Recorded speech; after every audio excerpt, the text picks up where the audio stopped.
So the Philadelphia Eagles are looking to play much better than they did last week versus the New England Patriots. Did ultimately come out with the win, and the Minnesota Vikings looking to have a little bit of a revenge game. Had a rough outing versus the Tampa Bay Buccaneers. I will say, I really thought that the Vikings outplayed the Buccaneers. It's just a matter of fact of having those turnovers in the red zone, Kirk Cousins fumbling twice. Really, week one stuff, because I don't expect Kirk Cousins to be making those kind of turnovers all year long. It's week one. Teams are getting back at it. Quarterbacks are knocking the rust off a little bit, so not too much to worry about, honestly. I did predict that upset, though. But the Tampa Bay Buccaneers have a really good defense. Their offense with Baker is a bit inconsistent. Baker just misses a few throws here and there.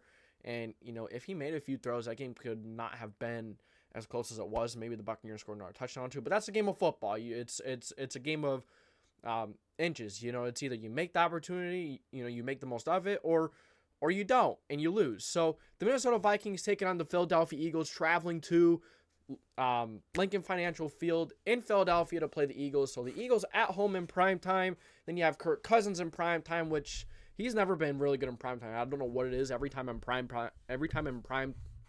time, Kirk Cousins had just laid a big goose egg, or not really laid a goose egg, just crap in the bed. But a lot of people are anticipating the Eagles to win this game very easily. Not so fast. I think the Vikings are a good football team. I still think they're a very good football team. Now the defense has a little ways to go.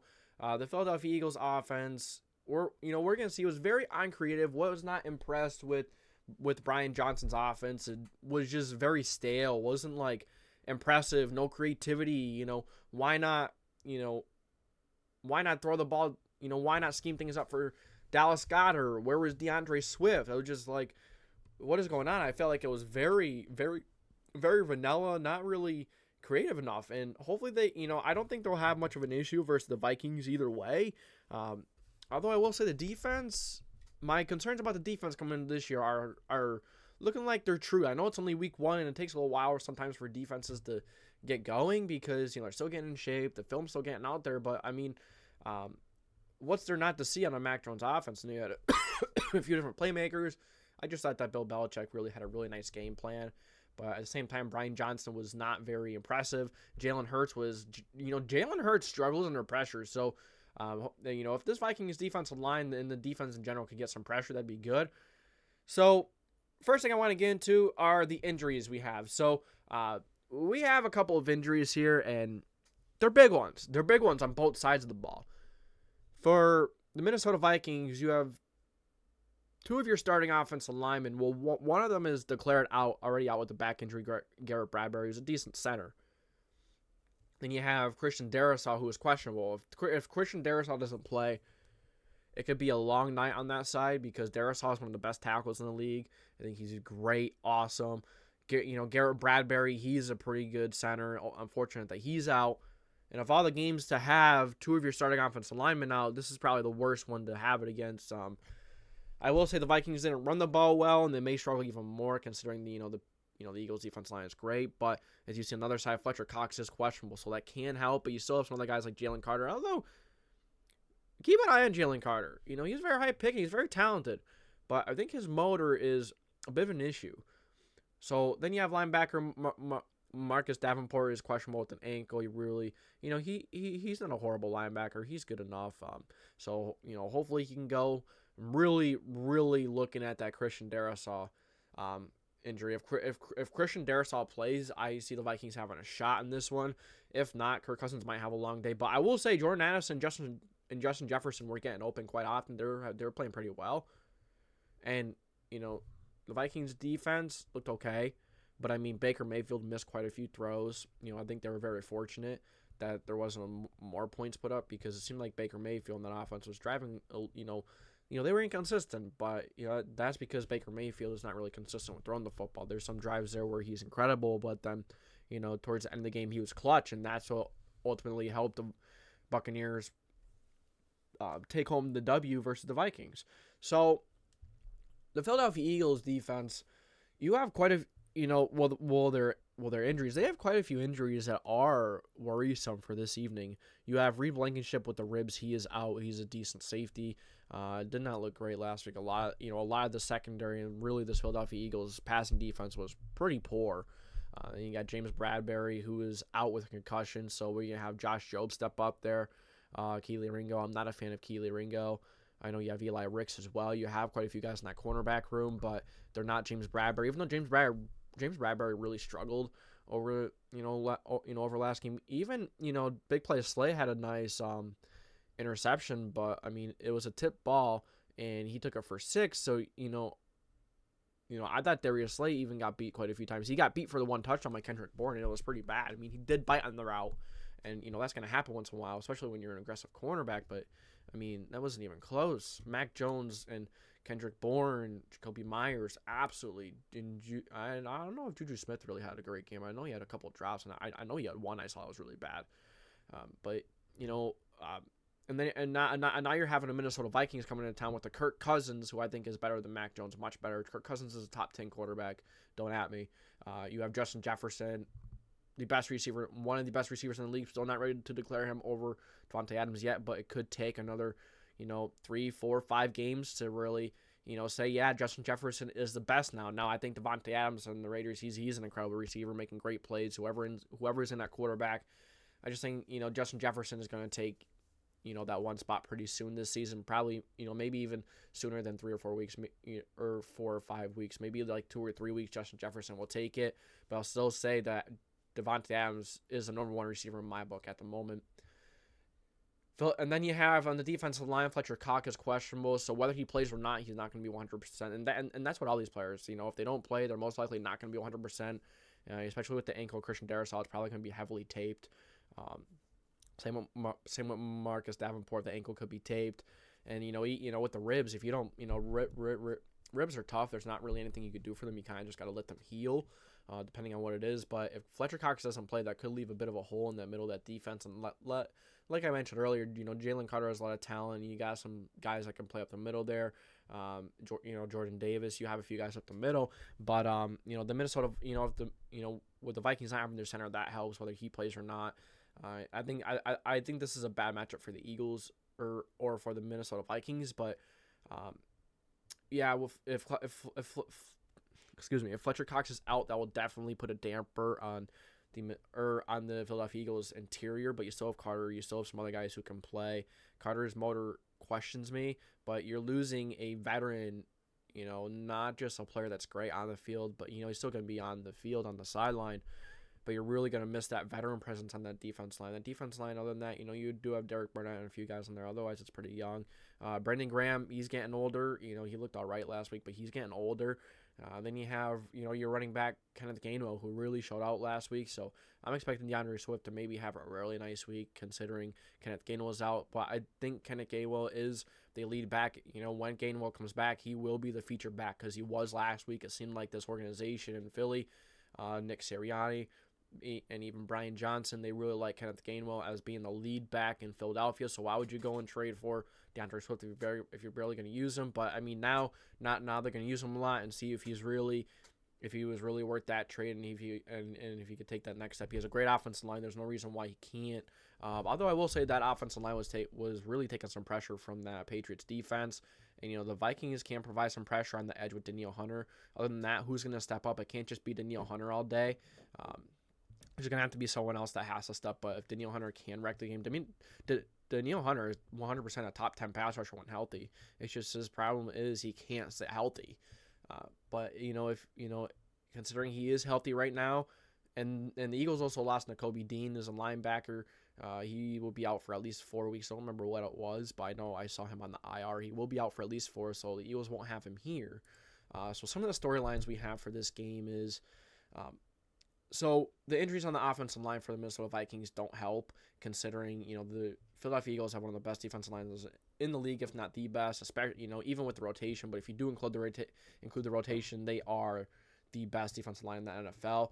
So the injuries on the offensive line could definitely hurt them. The Vikings didn't really run the ball well last week versus the Buccaneers, but the Buccaneers have a very good defense. You have Vita Vea, Shaq Barrett. You have some really nice playmakers on that defensive line and the defense in general. So I think a lot of people underestimate that defense, but I don't think that the Vikings are going to get pummeled like a lot of people are thinking tonight. I think they can keep it close, but if the injuries on the offensive line, if Christian Darrisaw is out, I mean, we already know Garrett Bradbury's out, but if Christian Darrisaw is out as well, that could spell big-time trouble for this offense. I mean, I know you have Chris Reed and a few other guys on there, but, I mean, Christian Darrisaw is one of the best tackles in the game. To lose him is going to be a big loss, especially versus one of the best defensive lines. You have Derek Barnett. You have Brandon Graham. You have a lot of guys that can come off that edge and really put on some pressure to Kirk Cousins. And we saw last week, Kirk Cousins really struggled. The offensive line looked all right. There's a few moments here and there where they were struggling, but for the most part, the offensive line looked all right. There's a lot of bad offensive line play in week 1. I'll be honest with you, and a lot of bad quarterback play too. So injuries on the offensive line. Hopefully, you could at least get Christian Darrisaw in there, but if not, I'm not going to have a lot of faith. I mean, they didn't run the ball well last week with these guys either, so I'm not expecting much from the run game. So Kirk Cousins, Justin Jefferson, Jordan Addison are really going to have to put on a show, and TJ Hawkinson, which I can absolutely see. So I can see happening. I'm not a fan, like I said, a lot in the offseason. That Philadelphia Eagles secondary is not just a secondary, but the passing defense in general is going to be very worrisome. It's going to be, it could be a big hole and a weakness. And, so far in week 1, I was proven right. Losing Jonathan Gannon was a big loss. A lot of people thought Jonathan Gannon wasn't a big loss. They wanted him fired, but, I mean, Jonathan Taylor took so many scheme-dependent players and made them play so well on their own. Like, Hassan Reddick played phenomenal. He just took so many different players. I even argue that James Bradbury came. He took so many scheme-dependent players and really took them to the next level. And we saw James Bradbury didn't really look good in week 1. The Eagles' pass defense was just horrible. Mac Jones had like 360-some yards. I know he was number 2 fantasy quarterback, and considering he doesn't run and stuff like that. But you don't really use fantasy. But I mean, I'm just saying the Eagles did not do well against Mac Jones and in an offense, and maybe having someone in there other than Matt Patricia calling the offense, and I like Brian Dable, not Brian Dable. He's a former Texans offense coordinator. He traded DeAndre Hopkins. That's what he's known for. I can't think of his name right now, but I think he's an awesome offense coordinator. He has a great mind. Then Justin Jefferson will he have his revenge game? Last year when these two faced off on Thursday Night Football in week 2, it's really the same thing as last year. Can Justin Jefferson have his revenge game? Will he? Because we saw Darius Slay get beat a few times. We know that James Bradbury isn't playing. We know that talented safety Reed Blankenship isn't playing. So this pass defense is really going to need to show up, and they're going to have to get after Kirk Cousins. I don't think you're going to be able to blitz Kirk Cousins because I really, Justin Jefferson, Hawkinson, Addison, you're going to really struggle to keep these guys from getting open. They're going to get open quite often if you blitz. So they need to get pressure with their front four, and they definitely could, but if Kirk Cousins could get that ball out quick, and this offense might be a bit horizontal, considering they might not be able to really go vertically because they may need to get the ball out quick. But if they play this small ball all game long and the Eagles just cannot defend it, then I can absolutely see the Vikings pulling this off. I can see this. I think this is going to be a high scoring game.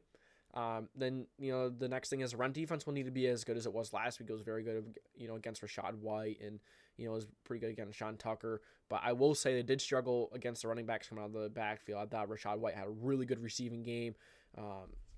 Just in general, they struggled against running back coming out of the backfield. They did very good versus stopping the run. The Buccaneers' offense line's good. It's not horrible, but I'm not a big fan of the. Not a big fan of the running backs. Rachaad White, he looked good last year, but he's not a great running back. I do like Sean Tucker. I really like Sean Tucker in terms of, getting a power back in there, a strong guy in there to get you conversions on 3rd and shorts, 4th and shorts. But, that's going to be very difficult. And, if you can't run the football, if you can't, pick up those short yard situations on the, on the ground, sometimes it makes it difficult to, to really convert on those short yard situations. So I don't think the Vikings run offense is the Vikings run offense is going to be great, but the Vikings run defense, I kind of got off topic, they're really bad, but the run defense will need to be better versus the Philadelphia Eagles. They will still need to be good because you have Jalen Hurts. Even though the offense was very vanilla last week, it just did not look very good, and it is an adjustment period, but the offense was very bland, very boring, not getting the ball to your playmakers and Dallas Goedert and DeAndre Swift. Instead, A.J. Brown and Smith had a pretty good game, I'd say so, but Jalen Hurts really struggled, and Hurts really struggled under pressure, and that's my concern right now. That the Eagles' offensive line did allow some pressure, and a lot of them are getting older, so some of them could be. I saw Lane Johnson getting beat a few times. The Eagles' offensive line was allowing a bit of a pressure, and the Patriots' defensive line, the way they blitz and the way they get pressure, they do it at a very high level, and they have a very good defensive line. Bill Belichick knows how to do that very well at a high level. So, hopefully, this Eagles run game, Jalen Hurts running the football can really get back to it this week. But Brian Johnson, I'm not sure. He kind of scared me a little bit. But we'll see. It's week 2. Maybe able to open up the playbook a little more. Not sure why it was very bland last week. Get it to your playmakers.